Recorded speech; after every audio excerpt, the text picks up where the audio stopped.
Unit MU 2.4 Contribute to Children and Young People's Health and Safety. Health and safety policies are essential for ensuring the well-being of all children, staff, and visitors. In a children and young people's setting, typical policies include Health and safety policy sets out the organization's commitment to maintaining a safe environment. Fire safety and evacuation policy. Procedures for evacuating in case of fire or drills. First aid policy. Details of appointed first aiders and how injuries are to be treated and recorded. Accident and incident reporting. Procedure for documenting and reporting any injury or concern. Infection control policy.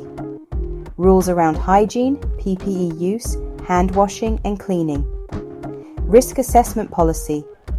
Steps for identifying and reducing hazards. Safeguarding and child protection policy. Procedures for identifying and acting on concerns regarding child welfare. Each staff member must be trained in these policies and understand their role in implementing them. So, lines of responsibility in a work setting typically follow a clear structure. Manager or designated health and safety officer has overall responsibility for maintaining policies and ensuring compliance with legal requirements. All staff members responsible for following procedures, reporting concerns, completing checklists, and maintaining a safe environment. Designated first aider responds to injuries and ensures first aid resources are up to date. Caretakers or facilities. Staff address environmental and structural safety, for example, broken equipment. All concerns should be reported immediately to the line manager or the person in charge on duty. Risk assessment is a systematic process of evaluating potential hazards that could cause harm and taking measures to reduce the risk. How it is managed. 1. Identify hazards, for example, sharp edges, wet floors, unsecured furniture. 2. Determine who might be harmed and how. Consider age, mobility, and individual needs of children. 3. Evaluate the risks. Judge the level of risk, low, medium, high. 4. Take action to eliminate or control risk. Remove, repair, supervise, or provide training. 5. Record and review. Risk assessments are documented and regularly updated, particularly after an incident or change in the environment. Non-medical incidents and emergencies may include fires, security breaches, for example, an intruder or a lost child, power cuts, natural disasters, for example, floods or severe weather, building hazards, for example, a gas leak or structural issues, evacuation scenarios, and transport delays during trips.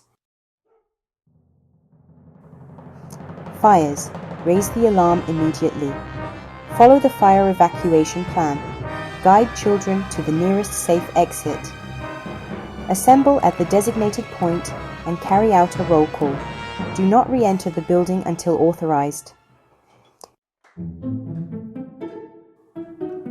Security incidents. Lock external doors and alert senior staff. Keep children calm and away from windows or doors. Contact emergency services if necessary. Record the incident and inform parents or carers if applicable. Emergency incidents. Remain calm and ensure children's safety first. Follow the emergency action plan specific to the incident. Contact emergency services as required.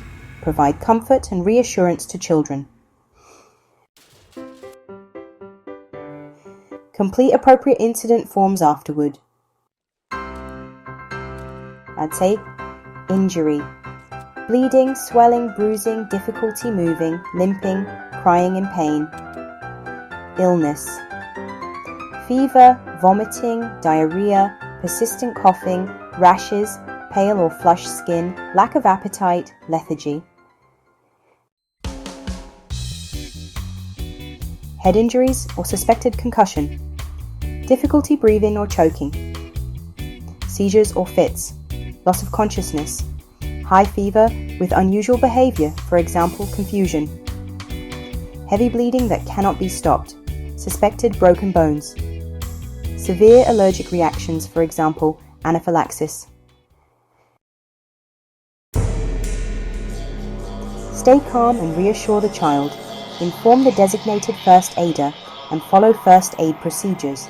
Call emergency services if required. Inform the child's parent or carer immediately. Complete all necessary documentation, accident forms, cooperate with emergency services and provide any necessary details. Medicines must be received in original packaging with clear labels. A parent or carer must sign a medicine consent form. Medicines are stored securely in a locked cupboard or fridge away from children. Only authorized and trained staff administer medicines.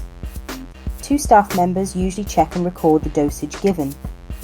A medicine administration record is updated every time medication is given. Children are protected by preventing incorrect dosages or unauthorized administration, ensuring only prescribed medication is given, reducing the risk of allergic reactions. Practitioners are protected by having clear procedures to follow, which reduces liability. Accurate records ensure accountability and transparency. Signed consent protects against legal disputes.